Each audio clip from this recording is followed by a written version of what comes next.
envelhecer é bom.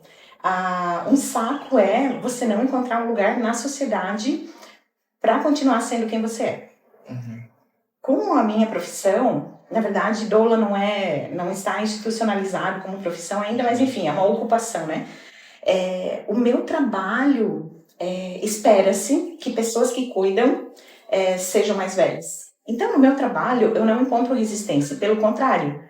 Estar envelhecendo, ser mais velha, traz essa ideia de experiência.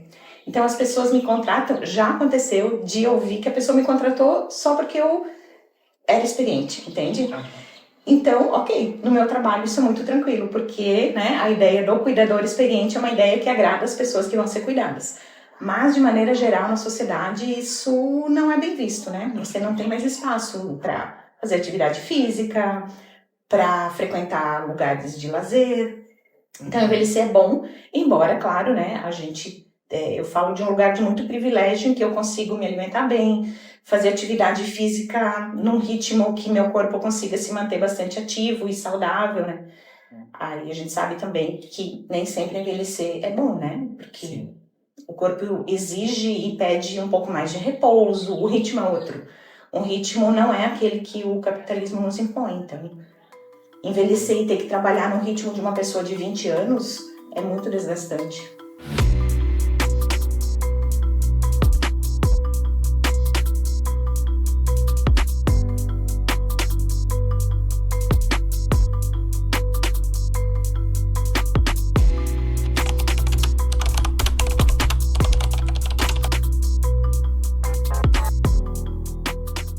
Elisângela Maier, eu sou conhecida por Elis.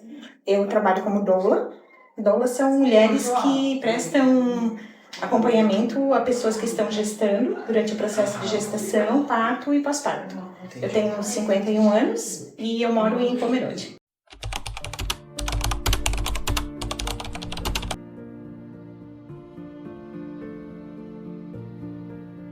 A minha graduação é em engenharia elétrica e eu trabalhei por mais de 17 anos com educação. E os últimos 16 anos foram como professora de física e robótica. Mas quando eu engravidei, eu planejava que esse nascimento fosse por vias naturais e tal. E as coisas foram transcorrendo de uma maneira, ainda mais que há 20 anos não se falava muito sobre, né? Mas eu sabia o que era um nascimento natural, e eu conhecia pessoas que tinham tido uma experiência mais respeitosa do parto. E a minha filha nasceu por cesariana, que é uma via cirúrgica de nascimento. E eu saí da experiência bastante frustrada. Só que as pessoas não entendiam essa minha angústia, né? Achavam, você não queria tanto engravidar e tal.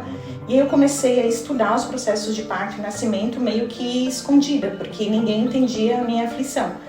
E fui entendendo que era possível trabalhar com isso, até que, muito tempo depois, né? A minha filha nasceu em 2003, e aí lá por 2015 eu comecei a ter contato principalmente com o advento das redes sociais e entrando em contato com pessoas de longe, materiais virtuais, sobre nascimento e parto. E comecei a estudar tudo que dizia a respeito a isso. E pensei, não, quando eu me aposentar como professora eu vou trabalhar com isso.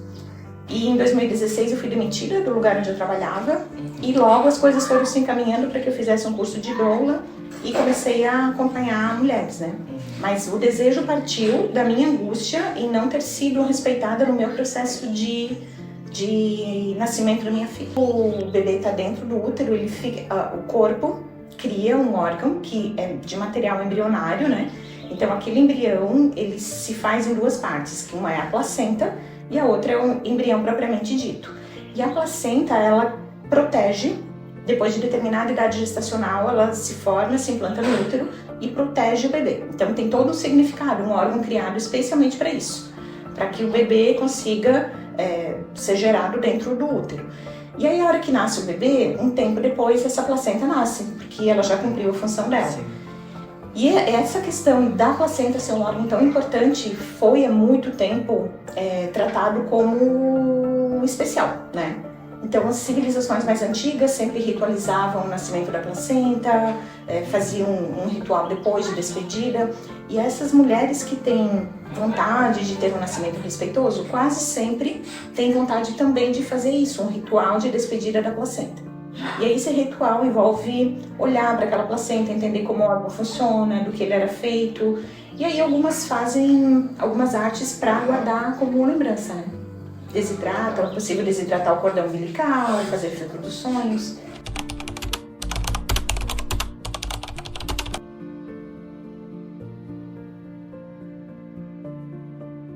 Depende muito de quem está gestando. E embora as pessoas planejem, né, algumas planejam engravidar, ainda assim a gestação é um processo bastante amplo, porque ele faz com que você comece a perceber que talvez você não seja quem você era, né? Então o processo de gestação, principalmente na primeira vez, é um luto. É meio que abandonar a pessoa que você era e começar a ser alguém que está gerando um outro ser, e isso traz envolve muitas camadas, né? Então nem sempre é um processo lindo, maravilhoso, que lindo, estou gerando um ser humano, né? Existe essa romantização da gestação, mas é um processo que faz a pessoa grávida refletir sobre vários aspectos. Isso nem sempre e é uma coisa importante que se fale, né? Nem sempre é uma experiência positiva, maravilhosa, ainda que planejada, né? Então nem vamos entrar no mérito das gestações não planejadas ou que decorrentes de alguma violência, né? Mas as pessoas que eu acompanho são pessoas que normalmente planejaram.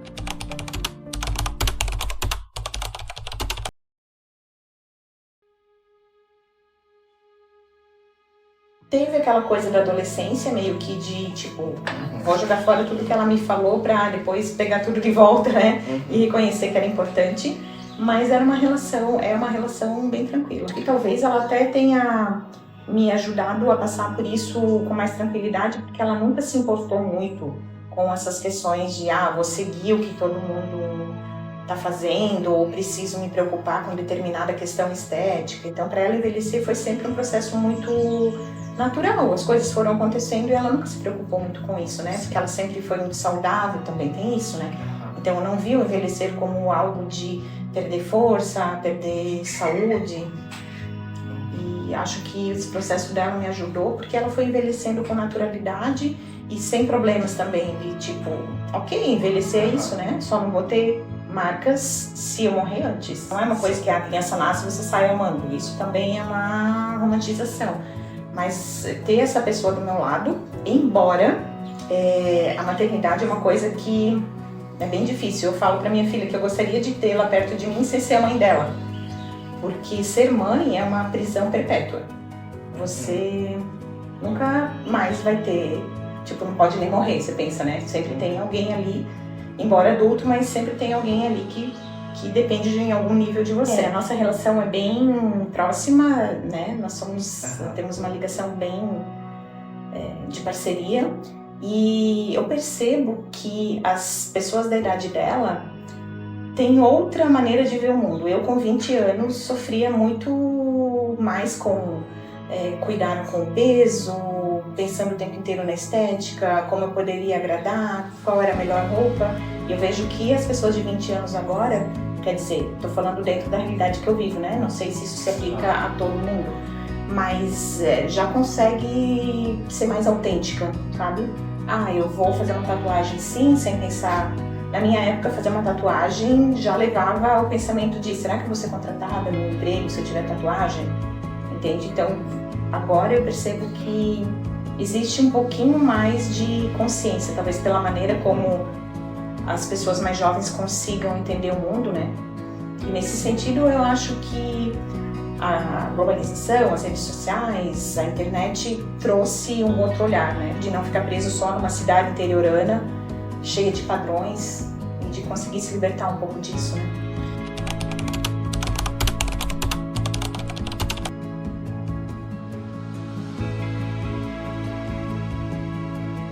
Não é algo simples de se lidar, né?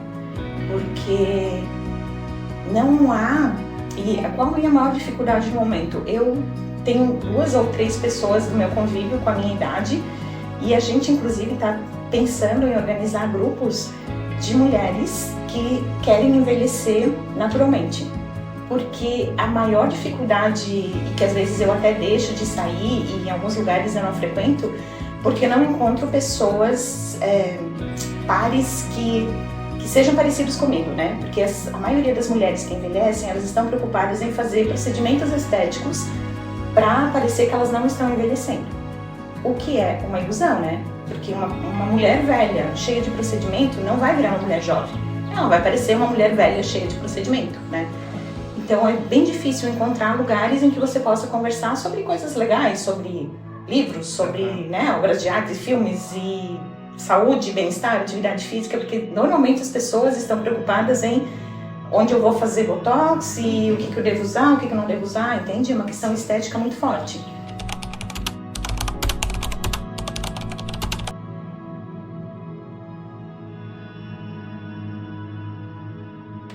E o etarismo é considerar que uma mulher, depois de determinada idade e que coincide muito, provavelmente, com a perda da fertilidade, a entrada na menopausa, não é mais uma pessoa útil.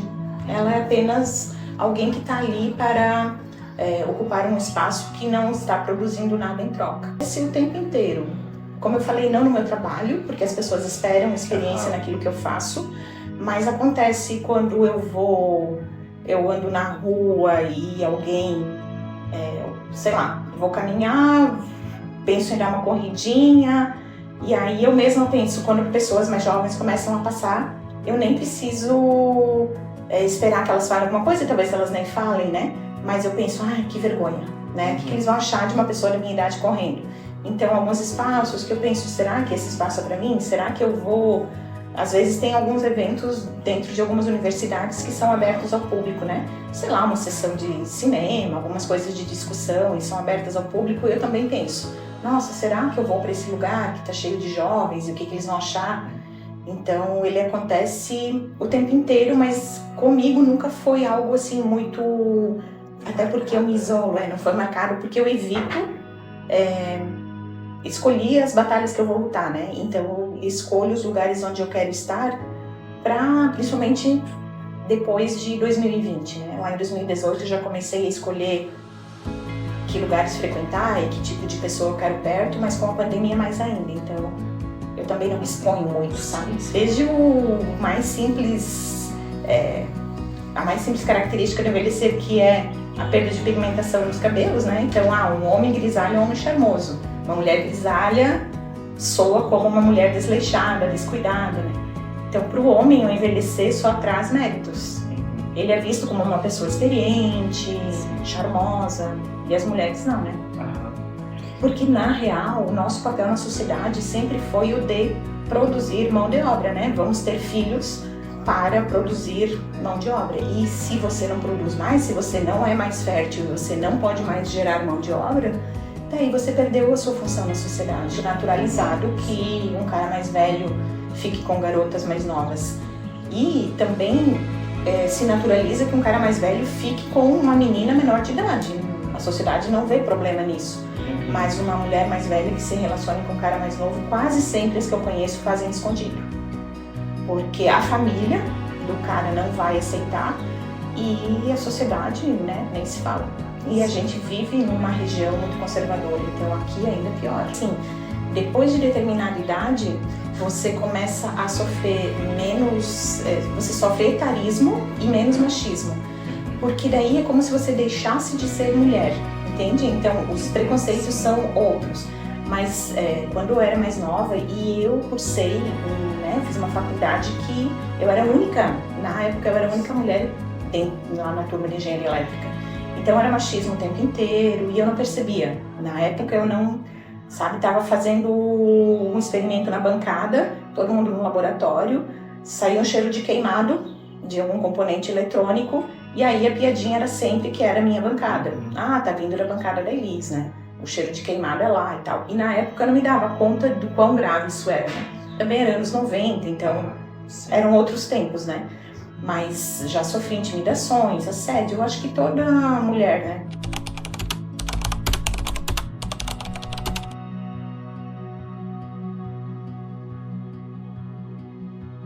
É uma desconstrução diária. E aí, dependendo, por isso que eu escolho os lugares onde eu vou. Porque, de repente, eu penso, será que eu não deveria fazer alguma coisa? né? Será que eu não deveria fazer algum procedimento, porque todo mundo aqui tá assim? E eu conversando com uma mulher que eu acompanho, que tem mais ou menos 35 anos, né? E ela tá grávida e ela é adepta de cosméticos naturais e tal. E aí ela falou que esses tempos foi numa festa com pessoas da idade dela, e veja, com 35 anos. E ela começou a se preocupar porque as amigas da idade dela não tinham marcas de expressão, não tinham rugas de expressão, não tinham sinais, né? Não sequer expressão, talvez, né? E aí ela começou a pensar, nossa, mas por que elas não têm? Daí ela, sim, elas não têm porque elas fazem alguma coisa, algum procedimento para não ter. E ela, tão jovem, já começou a pensar, e daí ela falou, não, vou voltar para aquilo que eu acredito e tudo bem, né? Então imagina uma pessoa mais velha, assim como eu, né? E esses tempos eu vi um depoimento, existe uma linguista, o nome dela é Janaísa, e ela é maravilhosa. E ela tem cabelos grisalhos e ela, né, procura envelhecer sem fazer procedimentos. E ela foi convidada para participar de um programa de televisão. E aí ela falou que ficou exposta a muitas luzes, e a maquiagem numa pele velha, ela fica diferente de uma maquiagem numa pele jovem, né? E aí marca ainda mais, enfim. E daí ela falou que também se deparou com essa situação, com essa angústia. E eu me identifiquei muito com o texto dela. Porque ela também começou a pensar, será que eu não deveria fazer alguma coisa? Porque as pessoas que estavam perto dela são pessoas que estão o tempo inteiro na mídia e são cheias de plástica, outros procedimentos estéticos, e ela começou a se comparar. Então é inevitável que eu me compare também. Mas eu tento todo dia pensar, não, é isso que eu quero, é nisso que eu acredito, e vou tentando me fortalecer convivendo com pessoas que acreditam no que eu acredito também.